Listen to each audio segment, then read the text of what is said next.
Hello, I'm Shekhar Borkar from Intel Corporation. In today's webinar, I'm going to talk about the exascale computing, whether it's a fact or a fiction. And the outline for this webinar is as follows. First, I'll start with the compute roadmap and the technology outlook, followed by challenges and solutions for compute, memory, interconnect, resiliency, the entire software stack. And then I'll summarize my talk, and then you can decide whether exascale computing is a fact or a fiction, and more importantly, how we can make this into a fact. So here is the compute performance roadmap. What you see on the x-axis is the year of introduction of high-performance computing. And on the y-axis is the performance of such high-performance computers. In the 60s and 70s, we had megascale machines. In the 80s, we had gigascale machine. In the 90s, we had terascale machine, and in the last decade, petascale machine. Each one increasing in performance by 1000x.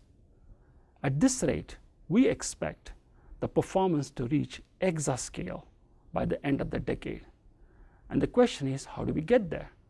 So first, let's look as to why this is so important. The reason is this high-performance computing performance later trickles down into a client approximately 10 years later, followed by into the handhelds approximately 10 more years later. And that's why keeping an eye on the compute roadmap is very important. Let's look at how do we get to exa from giga in the 80s, and there are these two stops that we will take, the tera and the peta. Let's look at the transistor performance. Why? Because the transistors are the workhorse. What this shows is on the x-axis is the year of introduction of different transistor technologies, and on the y-axis the relative processor frequencies or the transistor performance. You can see that from giga to tera, the transistor performance increased by about 30x. To peta, the transistor performance increased by 250x. But then if you look at the system performance, the system performance has increased by 1000x each of these generations. So how do you make up for the difference? From giga to tera, we had a 30x difference. From giga to peta, we had a 4000x difference. And this was made up by concurrency or parallelism. This rate expect for an exascale system to have millions of parallelism. Let's look at the power consumption. The power consumption from giga to tera increased by about 80x. From giga to peta, it increased by 4000x. At this rate, the exascale, the power consumption, we expect to increase by at least 1,000,000x. So, putting it all together, the system performance increases faster, and the parallelism continues to increase, and the power and energy challenge will continue. So where does the energy go? Let's look at the teraflop system today. If I look at the teraflop system today, right at the bottom is the compute, which is a compute loop. It consumes about 50 picojoule to do one floating point operation. At this rate, it will consume 50 watts in a teraflop system. Then to that, you have to add memory. At about 1.5 nanojoule of memory power consumption, at about 1 bit per flop, it would consume 150 watts. You add the communication at about 100 picojoule per flop, that's 100 watts. Then you add the disk. Then when you look at the entire system power of a teraflop machine, it's about a kilowatt. Where does the 600 watt go? It goes into things like decode and control, address translations, power supply losses, and frankly, with all the bloated, inefficient architectural features that we have been adding over years. The challenge here is to bring this system power down to 20 watts. Why? Because if a teraflop system consumes a 1 kilowatt, an exaflop system will consume a gigawatt. And a 1 gigawatt is a nuclear reactor. So you don't want to deploy your exascale machine with a nuclear reactor. So the challenge that we have taken is how to bring this entire system power down to something like 20 watts. This challenge was first proposed by what's called the UHPC, or the Ubiquitous High Performance Computing Program from DARPA. And the challenge was, give me an exascale machine under 20 megawatts. And if you can do that, this will trickle down into a petascale machine under 20 kilowatts. So you can take this 20 kilowatt petascale machine and put it in an airplane. Or better yet, you can create a terascale machine under 20 watts and put it in a soldier's helmet. Or you can have a handheld with hundreds of gigascale machines. Or you can have an embedded 20 milliwatt gigascale machine in toys. And finally, you can have something like a megascale machine under 20 microwatt that can be embedded into the body. This requires really the energy efficiency of about 20 picojoules per compute operation. So in the rest of this seminar, I'm going to talk about how to achieve such an extreme energy efficiency in a system. Let's look at the technology scaling. What does the outlook look like? For a technology scaling, if you look at the transistor density, which is a Moore's law, at different technology generations on the x-axis, and on the y-axis is the relative, expect to increase the number of transistors almost 2x every generation. This scaling will continue. If you look at the frequency scaling of a transistor has flattened out. If you look at the supply voltage scaling, the supply voltage scaling too has flattened out. And as a result, if you look at the energy consumption per transistor, ideally it should scale down as shown here in the green line, but there will be some scaling left. It's not as much as what we have enjoyed over the last several decades. Putting it all together, if you look at the energy consumed per compute operation as shown in this graph, on the x-axis you have different technology generations from 45 nanometer going down projected to 7 nanometers in a few years. Let's look at the 45 nanometer generation. On the y-axis, what you have is the energy consumed in a compute operation. In a compute operation, you have a compute or the floating point op, followed by the operands that you have to fetch from the register files, followed by at least one bit of access that you make to the nearest DRAM, and communicating a bit over a communication network. As you can see, in a 45 nanometer generation, this simple basic compute loop would consume of the order of 275 picojoules, meaning an exascale machine would consume 275 megawatts just from the simplest compute operation alone. Putting the last file's technology scaling outlook, if you go and fast forward to 7 nanometer, it still is of the order of 60 picojoules, meaning a simple basic compute operation would consume 60 megawatts in an exascale machine. So how do we reduce this energy further? Something is to the rescue, what we call voltage scaling. And let me describe this to you. What this shows on the x-axis is the supply voltage. On the y-axis is normalized scales on both axes. As you scale the supply voltage down from the normal operation, we know that the frequency of operation reduces, as shown here in the orange line. The total power reduces cubically, as shown with the yellow graph here. The leakage power does increase, but overall, if you look at the energy efficiency of the circuit or of the system, it starts increasing with the reduction in the supply voltage. And you can say almost an order of magnitude improvement in the energy efficiency of the system. So to study this further, we built a chip, a small processor chip. This was a while ago, and it was published at ISCC, as you can see the reference at the bottom. The left graph shows the frequency of operation and the total power consumption. The x-axis is the supply voltage. As you reduce the supply voltage, as shown here in the yellow, you can notice that the power consumption also goes down cubically as expected. What you see on the right-hand side is more interesting. It shows the energy efficiency. The energy efficiency on the y-axis, as you can see, starts increasing as you reduce the supply voltage. It peaks at the threshold voltage of the transistor. Then as it enters the subthreshold region, it starts reducing again.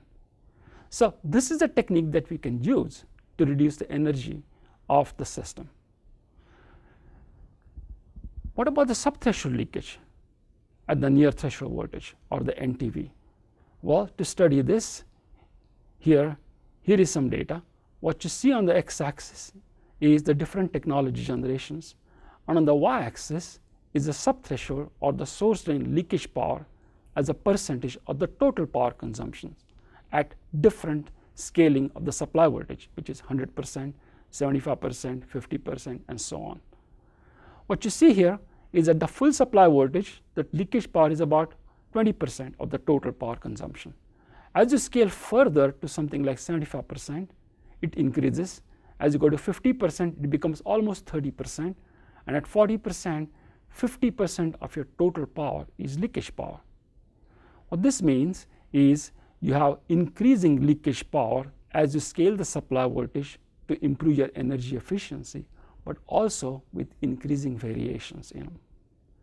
So the bottom line is that the NTV, or near threshold voltage operation, reduces total power, improves energy efficiency, but the subthreshold leakage power becomes a substantial portion of the total power. To study this further, we built a processor. This is what we call an experimental NTV, or near threshold voltage processor.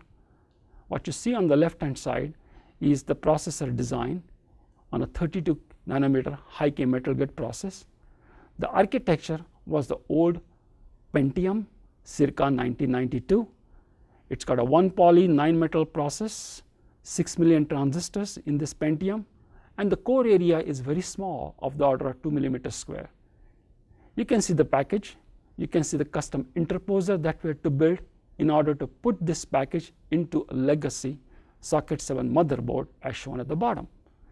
Using this system, we booted Windows, Linux, and we ran applications, and here are some interesting results. This has a very wide dynamic range. I must remind you that when you build these kind of circuits to operate all the way from full voltage all the way down to the subthreshold region, a different circuit technique is required. You have to employ a lot of static circuits.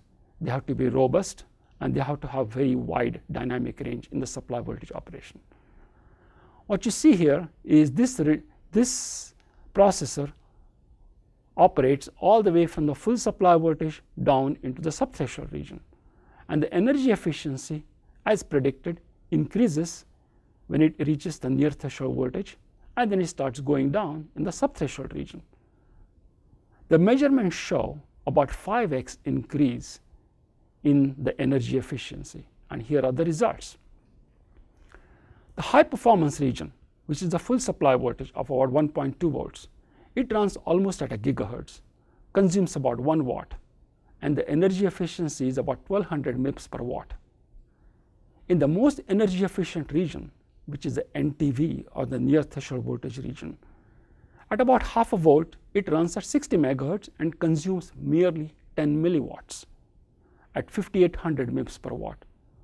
Compare this to the original Pentium, which we in Intel designed almost a decade, more than a decade ago, 2 decades ago or so. It ran at 60 megahertz and consumed 15 watts.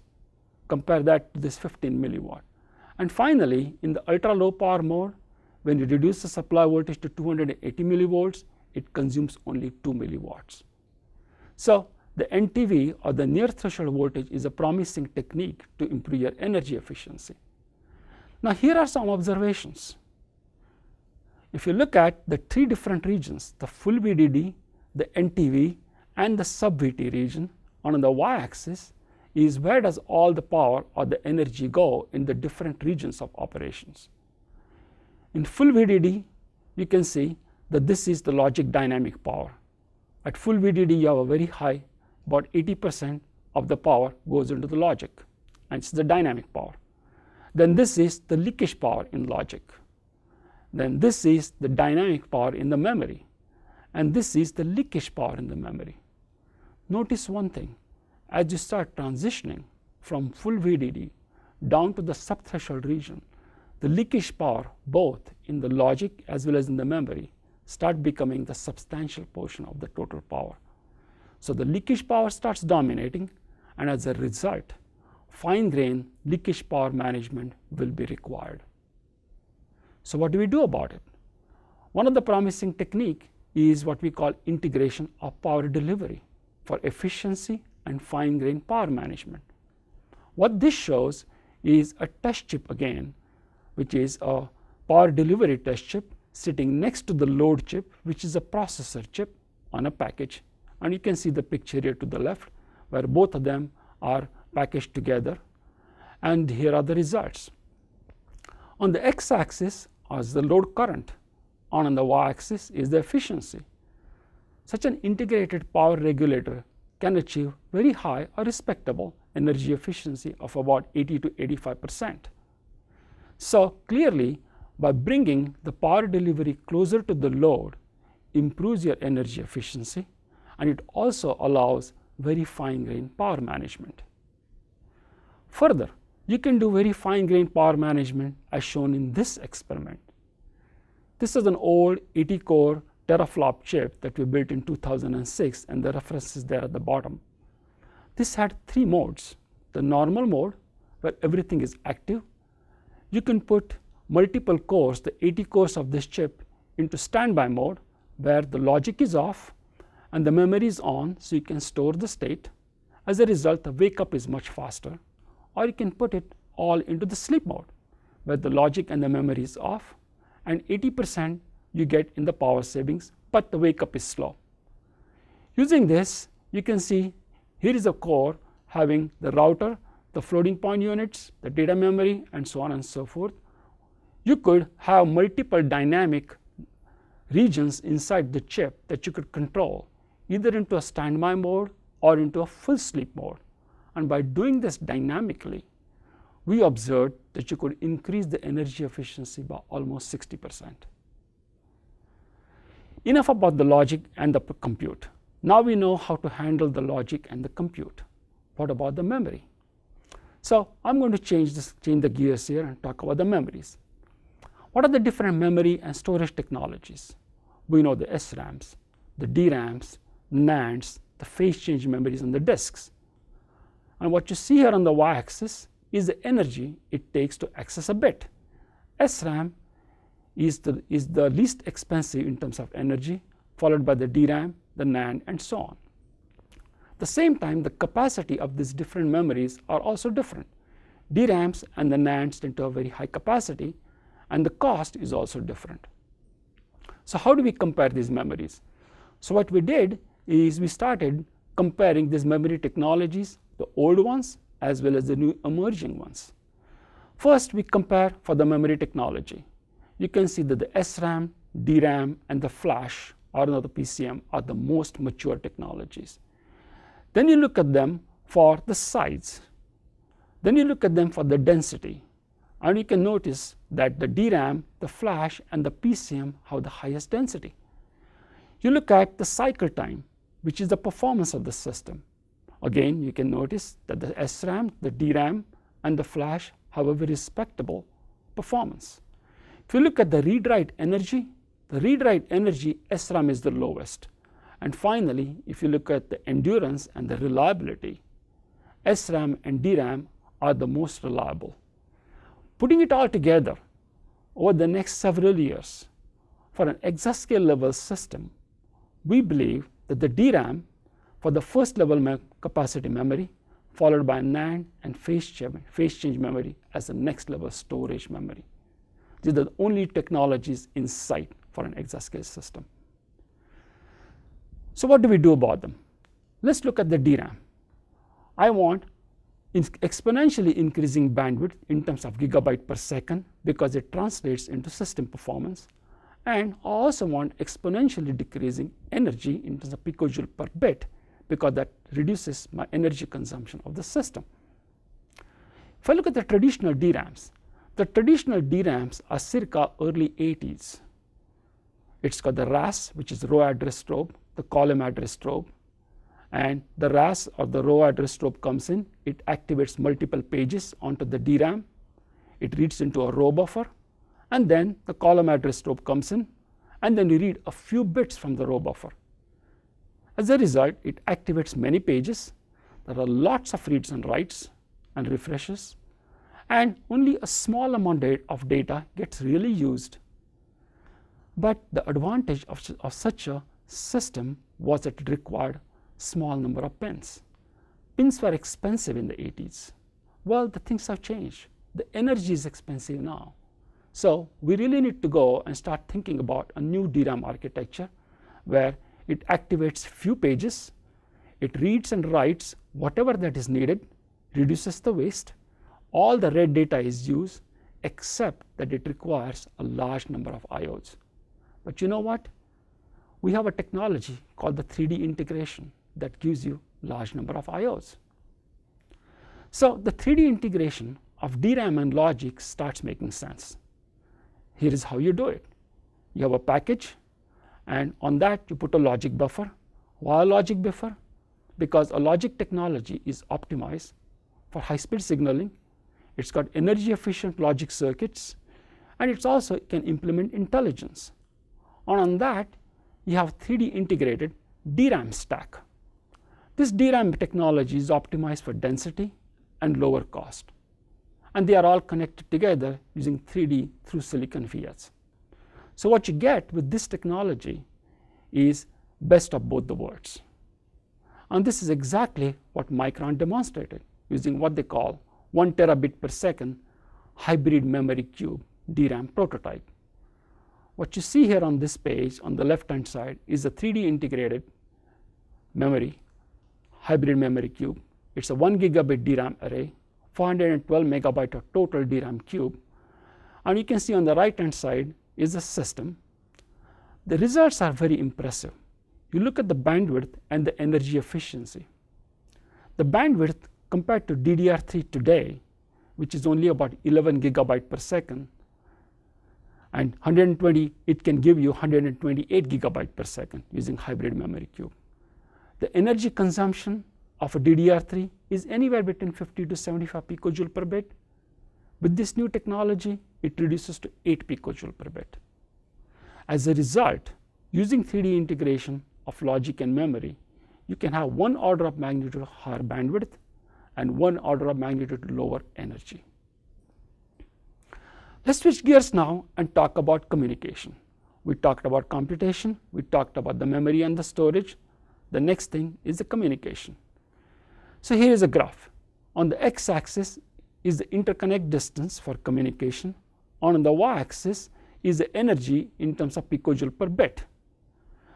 If you look at the on-die communication is fairly inexpensive, of the order of 0.1 picojoule per bit or so. Chip to chip is slightly more expensive, 1 to 2 to 3 picojoule per bit. Then as you go to board, it's slightly more expensive. And finally, as you go in a system such as between the cabinets, the cost in terms of energy starts increasing. So let's look at the communication in a little bit more detail. First, let's look at the on-die interconnects. What this graph shows on the x-axis is the interconnect is the technology generation, 90 nanometer going down all the way to 7 nanometer projected. And the y-axis is relative. Look at the compute energy. Compute energy scales every generation, and as a result, you can expect 6x reduction in the compute energy compared to 90 nanometer. But if you look at the on-die interconnect energy in the same generations, it reduces by only 60%. Now mind you, this is on-die interconnect energy per millimeter, but it reduces by only 60% compared to 6x. So the interconnect energy per millimeter reduces slower than compute. As a result, the on-die data movement energy will start dominating, and the data movement energy will become the prominent thing to worry about. Let's study the network on a chip, because the networks on a chip really stress the interconnects. So the first test chip that I'm going to talk about is the one that was described a few years ago. Again, it's an 80-core teraflop chip. It had 80 cores, all connected together with an 8x10 mesh, 32-bit links, 320 gigabyte per second bisection bandwidth at 5 gigahertz, very respectable. But if you look at the power consumption, the router plus the links themselves consume almost 30% of the power. The same data was once again confirmed by the next test chip that we built, which was a 48-core single chip cloud in 2009. This had 48 Pentium class cores all connected together with a 6x4 mesh. The question is, why not 6x8? The reason is, again, the interconnect energy. If you look at this 6x4 mesh, it consumed almost 10% of the total power. Had it been a 6x8 mesh, it would have been 20% of the total power. So to understand the energy consumed and the performance of the interconnects, this slide shows the interconnect analysis. This is a little busy slide, so let me go through this in detail and slowly in detail. On the x-axis, what you have is the on-die interconnect length in millimeters. The y-axis to the left is the delay in picoseconds. The y-axis to the right is the energy in terms of picojoule per bit. As you increase the interconnect distance, this orange line shows that the delay over the interconnect wire increases, and we know this. The energy also starts increasing linearly with the length of the interconnect. We know this too. But now if you look at the switch delay as shown here in green, the switch delay is of the order of 1 to 2 to 3 nanoseconds, and it intersects the delay line of the interconnect at about 6 millimeters. What this means is that from the delay perspective, or from the delay point of view, if you are communicating less than 6 millimeters, there is no need to put a switch. If you look at the switch energy, it's of the order of 0.6 picojoule per bit. Again, it intersects the wire energy at about 16 millimeters, meaning that from the switch energy point of view, if you are communicating less than 16 millimeters, you don't need a switch. So putting this together, we decided to study what we call the circuit switch networks, because the circuit switch networks are nothing but the point-to-point buses. In this, what this shows is a narrow, very high frequency packet switch network to establish a circuit. And then once you establish a circuit, you have a circuit connected with very fat buses. And only circuit, there is no storing, there is no forwarding. So the data is transferred using wide and slower established circuit switch bus. Now the circuit switch buses can be differential, low swing to improve the energy efficiency. The test chip that we built here showed very encouraging results. It showed the 2 to 3x increase in energy efficiency over a traditional packet switch network. So what we really need to start thinking about interconnects on a chip is heterogeneity and hierarchy, such as, how about buses over short distances?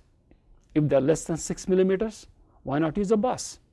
It consumes only 1 to 10 femtojoule per bit, but it does have limited scalability. If that doesn't work, then start thinking about shared memory. Shared memories are respectable in energy, but they too have a limited scalability. What about a crossbar switch? They have some moderate scalability on the chip.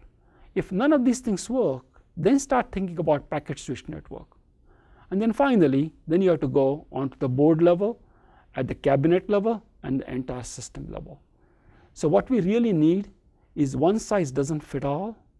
We need to start thinking about hierarchy and heterogeneity, all the way from the chip level, all the way up to the system level. Now let's switch gear and start thinking and start looking at the electrical interconnects to connect chips together on a board. So I'll say electrical and interconnect for less than a meter. Here is the data that we collected from several ISSCC papers over the last several years. X-axis shows the different technology generations, and this shows energy it takes to communicate a bit or to move a bit over a wire. And you can see that the energy per bit has been reducing. If you look at the data rate in terms of the performance of these wires, it's been increasing too. So the bandwidth and the energy efficiency of electrical interconnects improves, but it's probably not enough. What we need to start thinking about is electrical interconnect advances in terms of employing new, low-loss, non-traditional interconnects, as shown over here. For example, top-of-the-package connectors or low-loss flex interconnects. How about low-loss twin-ax cables? And this was shown in this experiment, where you can see on the x-axis you have the channel length in centimeters, 100 centimeters, which is a meter, 2 meters, 3 meters. And on the y-axis is the energy it takes to move a bit. State of the art is about 3 picojoule per bit, and this experiment showed that a twin-ax cable at 3 meters was less than 3 picojoule per bit. And you can see the eyes are still wide open. So clearly, what we need to start thinking about is the co-optimization of interconnects and circuits for energy efficiency. Just doing circuit research in isolation is not going to be enough. Well, what about long distances? For long distances, we need to start thinking about optical interconnects for more than 1 meter. What this shows is the laser efficiency. On the x-axis, the laser efficiency of 1%, 10%, and 20%. On a y-axis, it shows the energy efficiency or the energy it takes to move a bit using an optical interconnect. And by the way, this is the most optimistic study. You can see for a traditional 1% efficient laser, it takes about 10 picojoule per bit to move a bit. Today, the state of the art is about 30, but this is the most optimistic one at about 10. Notice one thing, most of the energy goes into the laser. If the laser efficiency is improved to 10% or 20%, the energy reduces, but the electricals don't change. Here is another look at this with the link utilization. 100% link utilization versus 50% versus 10%, which is normal. And you can see for the different laser efficiencies of 1, 10, and 20%, the energy is in terms of picojoule per bit. The typical link utilization tends to be anywhere between 10 to 50%. And you can see that the energy it takes to move the bit around using an optical interconnect is anywhere between 10 to 100 picojoules. So clearly, the energy in supporting electronics is very low. Most of the energy is dominated by the laser, and that too is because of the efficiency of the laser. And as a result, at the system level, we need to start thinking about sustained high link utilization as to how do I keep these links highly utilized to improve the energy efficiency. Switching gears, we looked at the compute, we looked at the memory and the storage, we looked at the interconnects. What about reliability? For extreme scale or for exascale, we're talking about thousands of x of parallelism. So there is more hardware for something to go wrong. That could be 1000x or 1000x intermittent faults due to soft errors. We are scaling the supply voltage aggressively with NTV to reduce power and energy, which exacerbates gradual faults such as variations. It's the circuits are most susceptible to droops, which is noise. Temperature variations will be problems. And again, like I said, the soft errors will be a problem. Finally, the deeply scaled technologies might have aging related faults. There's a lack of burn-in and the dramatic increase in the variability. So clearly at the system level, what I call the resiliency will be the cornerstone. Let's look at the soft errors and reliability. If you look at the soft errors on the y-axis versus the supply voltage over different technology generations, all the way from 0.25 micron to 65 nanometer. Per bit, the soft error rate has been decreasing, except that at the system level, we have been increasing the number of bits in the system. So as you can see in this graph, on the memory, per bit, it's staying constant, but per latch, it's increasing, and we are doubling the number of latches or the flip-flops in a system every 2 years. But there is some positive impact of what we call the NTV or the near threshold voltage operation on reliability. We are reducing the voltages, so the electric fields are reduced. Lower power means lower temperature. So the device aging effect will be less of a concern, And also the electromigration related defects will be also less of a concern. So what is resiliency?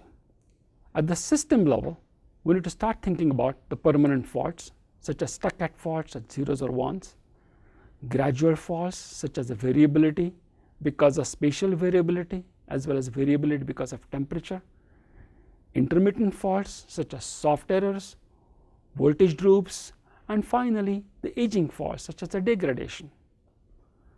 Faults cause errors both in data as well as in control. You have data path errors which are detected by parity and error correcting codes. There are silent data corruption. We need to start thinking about hardware hooks to catch the silent data corruptions. Control errors or the control loss such as the blue screen that you see on your computers. We need to correct all these. So there is a minimal overhead for resiliency. Why minimal? Because the traditional resiliency techniques are tri-modular redundancy. Tri-modular redundancy means 3x the hardware and 3x the energy. It's the 3x the energy which I don't have. So the resiliency involves detection of fault, isolation of fault as to where the fault occurred, confine the fault so it doesn't propagate, reconfigure the system, recover and adapt.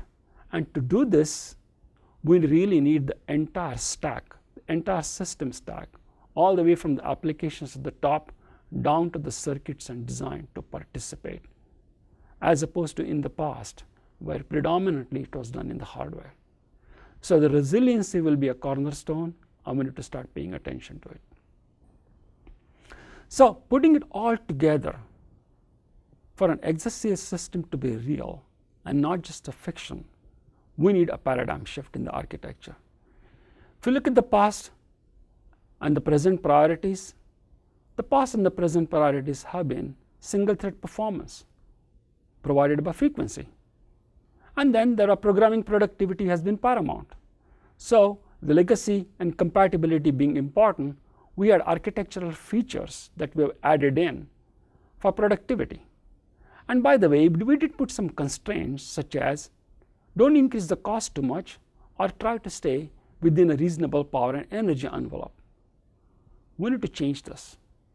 The future priority should be to throughput performance, not a single thread performance. So throughput performance with parallelism, application specific hardware, power and energy starts becoming the priority, where the architectural features for energy.